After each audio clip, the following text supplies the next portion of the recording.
ऊपर बहुत सारी चींटियां चिपकी हुई हैं, फिर भी यह कौआ बड़े आराम से बैठा है और जरा भी नहीं हिल रहा। अब आप सोच रहे होंगे कि शायद यह इसका घोंसला होगा, लेकिन नहीं। सच तो यह है कि कौआ खुद चलकर चींटियों के पास आया है। दरअसल यह कौआ चींटियों से स्पा करा रहा है, जैसे हम कराते हैं। साइंस में इसे एंटिंग एंटीन कहते हैं। इसमें कौआ चींटियों के बीच बैठ जाता है और उन्हें अपनी बॉडी पर चढ़ने देता है। जब इतनी सारी चींटियां आपस में भिड़ती हैं, तो वे इरिटेट होकर खुद को बचाने के लिए फॉर्मिक एसिड छोड़ती हैं। यही कौए को चाहिए, क्योंकि यह एसिड उसके पंखों और स्किन पर लगे माइट्स और लाइस जैसे पैरासाइट्स को मारने या दूर भगाने का काम करता है, बिल्कुल एक नेचुरल पेस्टिसाइड की तरह। इस देसी स्पा से कौए को काफी सुकून मिलता है और उसके 2 न्यूज़पेपर का बिजनेस मॉडल। अखबार जो आप 5 रुपए में खरीदते हो ना, उसे बनाने में एक्चुअली 20 रुपए का खर्च आता है, मतलब सीधा सीधा 15 रुपए का घाटा। तो फिर ये न्यूज़पेपर कंपनियां चल कैसे रही हैं? चलिए इसके पीछे की सच्चाई जानते हैं। दरअसल जो 15 रुपए का लॉस होता है, उसे न्यूज़पेपर वाले एडवर्टाइजमेंट विज्ञापन से रिकवर कर लेते हैं। जो 5 रुपए आपसे लिए जाते हैं, वे असल में प्रिंटिंग और डिलीवरी कॉस्ट होती है, जिसमें पेपर छापना, ट्रक्स में भरना और हॉकर तक पहुंचाना शामिल है। 5 रुपए लेने का एक और इंटरेस्टिंग कारण भी है। अगर न्यूज़पेपर बिल्कुल फ्री में बांट दिया जाए, तो लोग उसे उठा तो लेंगे पर पढ़ना जरूरी नहीं समझेंगे। इसीलिए पैसे लेने का मतलब यह होता है कि न्यूज़पेपर सिर्फ वही लोग खरीदे जो इसे सच में पढ़ने में सीरियस हैं। तो न्यूज़पेपर वालों का असली पैसा कॉपियां बेचने से नहीं, बल्कि एडवर्टाइजमेंट से बनता है। 3 हथौड़े जैसे हाथ वाले जेफ भाई। ये हैं पोपाई के छोटे भाई जैसे दिखने वाले जेफ भाई, जिनका हाथ हाथ नहीं हथौड़ा लगता है। इनकी उंगलियां इतनी मोटी हैं कि दुनिया की सबसे बड़ी वेडिंग रिंग इनकी उंगली में आती है। लोग सोचते हैं कि शायद जेफ भाई बचपन से हाथों से बहुत मेहनत करते होंगे, इसीलिए हाथ इतने बड़े हो गए, लेकिन सच यह नहीं है। उन्हें न तो कोई जाइगेंटिज्म है और न ही कोई बीमारी। डॉक्टर्स के अनुसार यह एक नेचुरल कंडीशन है जिसमें हाथ और उंगलियां नॉर्मल से काफी ज्यादा ग्रो कर जाते हैं, बिना किसी दर्द या कमजोरी के। जेफ भाई प्रोफेशन आर्म रेसलर भी रह चुके हैं, मतलब पावर भी फुल है। 4 महिंद्रा एंड महिंद्रा की कहानी। अगर मलिक गुलाम मोहम्मद पाकिस्तान न गए होते, तो शायद आज इंडिया में थार, स्कॉर्पियो और बोलेरो जैसे व्हीकल्स नहीं होते। महिंद्रा एंड महिंद्रा का ओरिजिनल नाम महिंद्रा एंड मोहम्मद हुआ करता था। कहानी शुरू होती है 1944 में लुधियाना से, जहां जगदीश चंद्र महिंद्रा, कैलाश चंद्र महिंद्रा और मलिक गुलाम मोहम्मद ने मिलकर एक स्टील ट्रेडिंग कंपनी शुरू की।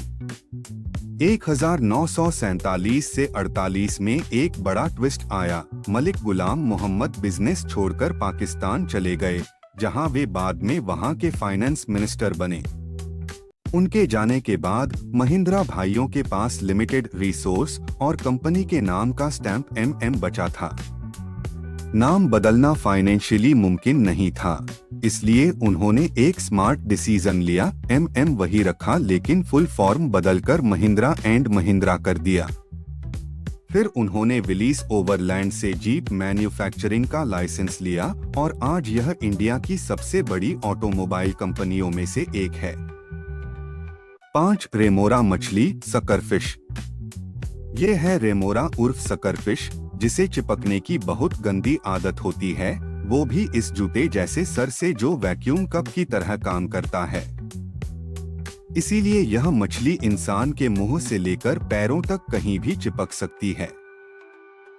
लेकिन ये अक्सर बड़ी मछलियों पर चिपकती हैं और फ्री की सवारी करते हुए अपना पेट भरती हैं।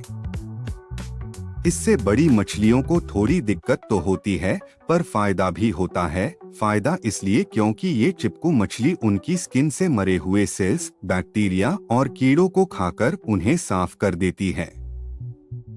6. बिल्डिंग के ऊपर जेसीबी कैसे चढ़ी? क्या यह वीडियो एडिटेड है? नहीं, यह वीडियो एकदम रियल है।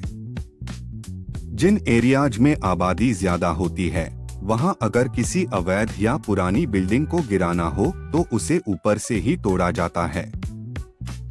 अगर नीचे से तोड़ेंगे या बम से उड़ाएंगे तो आसपास की बिल्डिंग्स को नुकसान हो सकता है। इसीलिए जेसीबी को हेलीकॉप्टर जैसे चिनूक CH-47 की मदद से ऊपर पहुंचाया जाता है।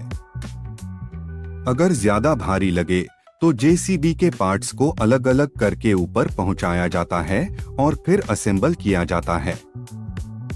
वैसे जिसे हम जेसीबी कहते हैं, उसका असली नाम बैकहो लोडर या एक्सकावेटर है। जेसीबी तो कंपनी का नाम है। 7. टेस्ला का auto pilot mode. Tesla car auto pilot mode में अपने आप ड्राइव करती है। इसके AI को पता कैसे चलता है? टेस्ला की सेल्फ ड्राइविंग टेक्नोलॉजी रोड के हर पार्ट, ट्रैफिक और बाधाओं को एनालाइज करके स्पीड, एक्सीलरेशन और स्टीयरिंग सब कंट्रोल करती है। यह सच में नेक्स्ट लेवल टेक्नोलॉजी है। 8. हाइड्रोजन गैस वाले गुब्बारे खतरा। मार्केट से मिलने वाले गुब्बारों में पहले हमेशा हीलियम गैस भरी जाती थी, क्योंकि हीलियम से गुब्बारा उड़ता भी है और उसमें आग भी नहीं लगती। लेकिन अब कुछ लोग पैसे बचाने के चक्कर में गुब्बारों में हाइड्रोजन गैस भरने लगे हैं, क्योंकि यह हीलियम से 3 गुना सस्ती होती है। मगर हाइड्रोजन इतनी फ्लेमेबल, ज्वलनशील होती है कि हल्की सी चिंगारी यहाँ तक कि हवा के फ्रिक्शन, घर्षण से भी फट सकती है। मैसूर में एक मेले के दौरान सिर्फ हवा के फ्रिक्शन से गुब्बारों में ब्लास्ट हो गया। अगर आप पार्टियों या बच्चों के लिए गुब्बारे ले रहे हैं तो अवेयर रहें। 9. Good plastic seaweed. क्या आप मानोगे कि समुद्र की काई, एल्गी, प्लास्टिक को रिप्लेस कर सकती है? इंडिया की कोस्टलाइन बहुत लंबी है, इसलिए सीवीड की फार्मिंग आसान है। जब इसे सुखाकर लैब में हीट करते हैं तो एक क्लियर फ्लूइड बनता है जिसे गुड प्लास्टिक कहते हैं। यह गुड़ इसलिए है क्योंकि इसे हम खा सकते हैं। यह बायोडिग्रेडेबल है और पानी में सिर्फ 4 घंटे में घुल जाता है। इसे बनाने वाली एक इंडियन कंपनी है 00।